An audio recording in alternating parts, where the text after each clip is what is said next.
Alors ça y est, c'est la rentrée aujourd'hui. Je sais pas si tu vas avoir le temps de m'écouter aujourd'hui. Je vais essayer d'être assez rapide. En tout cas, ça y est, ça repart. En tout cas, on repart. On est tous remontés à bloc et on est souvent plein de bonnes intentions à ce moment-là. C'est souvent notre cap, tu vois. Ça, c'est le 1er janvier et le 1er septembre. C'est souvent des jours où justement on est plein de bonnes énergies, etc. Et on se dit ce sentiment dans lequel on est, en tout cas dans lequel tu es ce matin, t'aimerais peut-être être comme ça plus souvent. En tout cas, le fait que essayer de faire que ça dure en fait dans le temps. Et c'est ce qu'on va voir un peu aujourd'hui. Je vais essayer de te donner quelques astuces. Enfin, en tout cas, une méthode que moi j'utilise tous les jours pour justement garder cette dynamique et ne pas se faire trop vampiriser par ce quotidien qui va vite reprendre le dessus. Parce que voilà, garder cette dynamique, cet état d'esprit en fait pendant toute l'année, c'est un peu le rêve, tu vois. C'est se dire voilà, je reste sur de bonnes bases, je suis plein de bonnes intentions, plein de bonnes énergies, etc. Et c'est normal de fonctionner comme ça, de penser comme ça, parce que voilà, t'as eu tes vacances, tu t'es reposé. En plus, il fait très très beau. Généralement, t'as eu un bel été, donc globalement t'es remonté à bloc, plein de bonnes résolutions, et chaque année tu sais on repart tous, tu vois, dans nos travers derrière, c'est-à-dire que on nous reprend dans 15 jours, on dit ah ça y est, le quotidien reprend ses droits, reprend sa place, et toutes les bonnes intentions qu'on avait, elles sont parties, on commence à se fatiguer, on commence à se désorganiser, on s'agace d'un rien, tu vois, on est assez soupe au lait, on est un peu susceptible, on part au quart de tour des fois, et nos bonnes résolutions disparaissent avec le temps. Et ce constat, je me suis un peu rendu compte qu'on l'avait sur plusieurs aspects de notre vie, en fait, notre vie pro, notre vie perso. Et tu vois, pendant les vacances, on va à notre rythme, on fait un peu comme on veut, et finalement le quotidien revient avec justement ces contraintes, et on se retrouve vite désordonné, débordé, parfois avec le sentiment d'être noyé dans un verre d'eau, et on délaisse les choses qui sont importantes. Et tu sais, moi mes choses importantes c'est le jardin, et je me suis dit mon travail va reprendre, comment est-ce que je vais faire pour faire en sorte que mon jardin, qui reste très important pour moi, ne m'impacte pas trop dans mon quotidien et reste quand même quelque chose avec lequel je vais pouvoir continuer à prendre du plaisir, me faire plaisir, et réussir à lui trouver une place de choix dans mon quotidien. Et ça, c'est compliqué de l'avoir, toujours en se disant le soir tu rentres chez toi, t'es fatigué et tu dis mais là moi j'ai pas l'énergie pour le faire. Et donc aujourd'hui je voulais qu'on parle d'une méthode, la méthode que j'utilise tous les jours maintenant et qui m'a vraiment aidée et qui toi peut t'aider. Alors peut-être pas aujourd'hui, parce qu'aujourd'hui j'imagine que tu es vraiment remonté à bloc, mais peut-être que tu réécouteras ce podcast dans 15 jours quand justement tu auras un petit coup de mou, un petit coup de fatigue, et que tu vas dire bon alors qu'est-ce qu'elle m'avait raconté à l'époque, qu'est-ce qu'elle m'avait dit le 1er septembre 2020. Écoute, ça peut peut-être t'aider. Cette méthode, elle s'appelle la méthode des 5 minutes. Et c'est une méthode qui m'aide en fait au jardin et qui m'aide également dans ma vie quotidienne.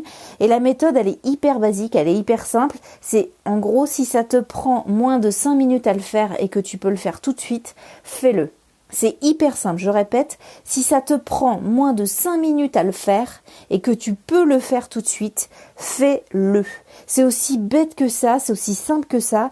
Et concrètement, cette méthode-là, si cette chose auquel je pense, qui vient m'encombrer l'esprit, qui vient m'agacer, qui vient m'embêter, je peux la faire là, tout de suite, là, maintenant, en moins de 5 minutes, je le fais tout de suite, comme ça je suis débarrassée, le reste de la journée est pour moi. Et en fait, toutes ces petites choses-là, tu te rends compte qu'en fait, on est vampirisé toute la journée par des petites actions qui vont être faites, mais hyper rapidement, et qui vont justement te libérer l'esprit pour le reste de la journée. Donc si tu peux faire ces choses-là, des choses chiantes souvent, des choses un peu difficiles, parce que le premier pas est toujours le plus compliqué, et te dire finalement ce truc-là, par exemple, je vais te donner un exemple, le truc que je déteste par-dessus tout, c'est le ménage. Le ménage, je déteste faire ça. Et maintenant, j'ai scindé un peu mon ménage en plusieurs petites tâches de moins de 5 minutes, ce qui fait que je me dis pas, là on est parti pour une demi-heure, c'est compliqué, je vais pas avoir le temps. Et en fait, tout ce temps de réflexion, ce temps-là à cogiter, à gamberger, à se dire est-ce que j'ai le temps, ce temps-là, je vais le passer à faire l'action en question et à le faire que 5 minutes. Ce qui fait que au bout des 5 minutes, généralement, il se passe 2 choses. Soit j'arrête parce que j'en ai vraiment marre, soit je continue parce que le premier pas a été fait et que finalement, je me rends compte que j'ai plus de temps et plus d'énergie que ce que je pensais. Donc finalement, on est bon dans les deux cas. C'est-à-dire que au pire des cas, au bout de 5 minutes, t'arrêtes et t'as déjà avancé un peu plus que ce que tu avais fait dans l'état dans lequel tu étais 5 minutes auparavant. Donc c'est aussi bête que ça, mais moi ça m'évite de procrastiner, de m'encombrer l'esprit, et puis ça me force à passer à l'action, ce qui est la partie la plus compliquée. Et je me dis voilà, tu fais ça 5 minutes et au pire dans 5 minutes t'arrêtes. Voilà, et tu repars, on verra demain, quoi. On verra demain, tant pis, t'as fait ton effort, t'as fait tes 5 minutes, c'est bon. Et finalement, comme je te le dis, c'est toujours les premières minutes qui sont les plus difficiles. Et cette technique-là, je l'applique également au jardin, parce que finalement, on se dit souvent au jardin que c'est des choses assez massives, assez contraignantes. Et finalement, on va se dire, on va passer du temps dessus dans notre jardin. On va passer une demi-heure, on va passer 1 heure, 2 heures. Tiens, je vais faire ça dimanche, sauf que le dimanche arrive et on se dit, bah non, en fait, je suis trop fatiguée, je vais pas y arriver. Et donc, moi, j'essaye de caler des petites sessions de 5 minutes dans mon jardin où je m'occupe d'une toute petite parcelle. Je m'occupe d'une parcelle après une parcelle. Alors, tu vas me dire, bah, ça va pas changer grand-chose, hein, parce que tu vas revenir, ça va être cyclique. Et 15 jours après, bah, ta parcelle, t'es bon pour t'en occuper de nouveau. Alors, moi, tu sais que je suis partisan du moindre effort au jardin, donc j'essaye de travailler au minimum dans mon jardin. Mais des petites sessions de 5 minutes qui payent pas de mine, mais qui sont finalement, alors prises individuellement, elles ont pas vraiment de sens, elles changent pas les choses. Si tu veux, tu regardes ton jardin, il y a rien qui a changé. Tu regardes ta maison, il y a rien qui a changé. Mais mis bout à bout, en fait, ces petites 5 minutes, ces petites actions font que au bout d'un mois, tu vas vraiment voir la différence. Même au bout de 15 jours, tu vas dire ah ouais, en fait, ça fonctionne vraiment. Et l'intérêt de tout ça, c'est que d'une, tu te démotives pas. On part sur un marathon et non plus un sprint, et c'est pas du tout la même vision. En plus, tu te fatigues pas, donc ça veut dire que tu peux vraiment tenir dans la durée. Tu as des résultats, certes, plus longs que si tu faisais un sprint, mais beaucoup plus efficaces et surtout beaucoup plus durables.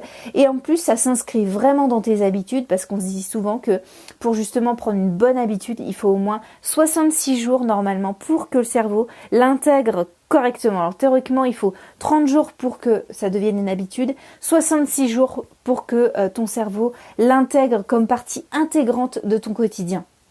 Et donc, c'est pour te dire que vraiment, le coup de la comparaison entre le sprint et le marathon est vraiment révélateur. Et donc, c'est vraiment le fait d'essayer de durer. Et le fait de durer, tu peux pas passer 1 heure dans ton jardin tous les soirs, ou passer 1 heure de ménage, ou passer 1 heure tous les soirs à faire du sport. Il faut être plutôt constant. Et donc cette méthode des 5 minutes m'a énormément aidé justement pour me désencombrer des choses qui sont inintéressantes et que je ne fais vraiment que 5 minutes, et me mettre le pied à l'étrier sur des choses qui sont vraiment intéressantes pour moi, qui sont vraiment qui sont vraiment enrichissantes pour moi. Et donc j'espère que cette méthode pourra t'aider. En tout cas, si aujourd'hui tu n'en as pas besoin, garde ce podcast sous le coude et ressors-le dans 15 jours, 3 semaines, quand tu auras un petit coup de fatigue et tu vas te dire mince, ça fait 10 fois que je procrastine, j'en ai marre. Et écoute, cette méthode, moi, elle m'aide énormément au quotidien sur tous les aspects de ma vie.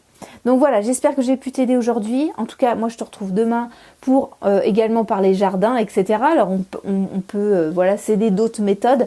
Moi j'aime bien parler un petit peu de psychologie également, puisque voilà, je m'intéresse beaucoup aux sciences humaines, etc. Et au-delà des sciences justement en lien avec le végétal et l'humain, je trouve que voilà, tout est lié. C'est un peu le principe de la permaculture où justement tous les éléments sont liés. Et donc j'aime bien parler de tout ça et voir les méthodes qui peuvent vraiment t'aider au quotidien, les méthodes qui peuvent vraiment faire la différence et dans ton jardin et dans ton quotidien. Donc si ça t'intéresse, écoute, n'hésite pas à t'abonner sur SoundCloud ou sur YouTube. Tous les jours, je poste un nouveau podcast, axé jardin, axé un peu axé organisation. Enfin, le but est vraiment de t'aider au quotidien, t'aider dans ton jardin, t'aider dans tes aspects de la vie. Voilà, un global en tout cas. Donc j'espère que j'ai pu t'aider aujourd'hui. En tout cas, je te souhaite une très bonne rentrée et je te retrouve demain pour un nouveau podcast. Allez, à demain, salut!